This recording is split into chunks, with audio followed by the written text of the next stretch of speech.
जी इन्ने लाखां इन्ने करोड़ां ला के भी पता परेशान आ करके ये लोग ले जाएगा मेरे से। हाँ ਗੱਲ ਤਾਂ ਇਹ ਹੈ ਨਾ ਇੰਨੇ 4 ਕਰੋੜ ਲਾ ਕੇ ਵੀ ਬੰਦਾ बंदा जेड़ा परेशान आ ਹਾਂਜੀ बिल्कुल मैं परेशान ਇਹ ਗੱਲ ਨਹੀਂ ਹੋਣੀ ਚਾਹੀਦੀ सही बात ਵਿਊਜ਼ ਆਏ ਤਾਂ ਵਿਊਜ਼ ਆ ਸਿਸਟਮ ਦੇ ਤੁਸੀਂ ਵਿਊਜ਼ ਕਰਨੇ ਆ ਭਾਜੀ ਟ੍ਰੈਫਿਕ ਵਾਲੇ ਜਿਹੜੇ ਉਹ ਤੇ ਜਿਹੜੇ ਕਰਦੇ ਰਾਤ ਨੂੰ ਆਪਣਾ ਜਿਹੜੇ ਪੈਟਰੋਲਿੰਗ ਆ ਇਹ ਨਹੀਂ ਛੱਡਦੇ।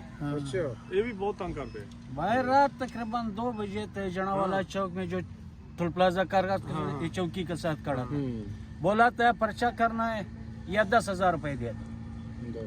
केड़ी शायद पर्चा गाड़ी का हाँ ओवरलोडिंग क्यों? और लोडिंग तूने वजन ज्यादा डाला हुआ था इसका मैं चालान करना है या पर्चा करना है। ਹਾਲਾਂਕਿ ਅਲਾਓ जो ओवरलोडिंग पैसे ਜਿਹੜੀ दे ਹੈ दे, ਇਹ न ਸਿਰਫ कोई ਮੋਟਰਵੇ पर्चा ਤੇ है ਹੈ। न कुछ भी है। जाओ खान साहब। मोटरवे ते नहीं अलाउ हैगी का अलाउ हैगी आ ਮੋਟਰਵੇ ਤੇ ਅਲਾਓ ਮਤਲਬ ਮੋਟਰਵੇ ਤੇ Overload ਨਹੀਂ ਕਰ ਸਕਦੇ, ਨਹੀਂ ਕਰ ਸਕਦੇ। ਲੇਕਿਨ ਆਮ ਰੂਟ ਦੇ ਉੱਤੇ ਤੇ Local ਰੂਟਾਂ ਦੇ ਉੱਤੇ। ਚੱਲਦੀ ਆ ਲੇਕਿਨ ਉਹ ਇਹਨਾਂ ਨੇ ਇਸ਼ੂ ਬਣਾਇਆ ਹੋਇਆ ਵਾ ਕਿ ਹੁਣ ਦੇ ਪੈਸੇ ਦੇ रात जो मैं फैसलाबाद से निकला हुआ था 4 जगह खड़ा था पेट्रोलिंग वाला। ਹਾਂ समंदरी चौक में खड़ा था, ਸਮੁੰਦਰੀ ਚੌਕ में सिताना चौक में खड़ा था, जनावाला रोड पे खड़ा था। बिल्कुल ऐसे ही। हाँ ये कोई काम नहीं लॉ नहीं एक चीज होती है हाँ, पर एक जो कॉमन सेंस भी होती है ना लॉ के ऊपर वो यूज करनी चाहिए कि गरीब लोगों के लिए। चलो जी हुण आपां चलिए अगे बंदे इंतजार कर रहे हैं। बहुत शुक्रिया।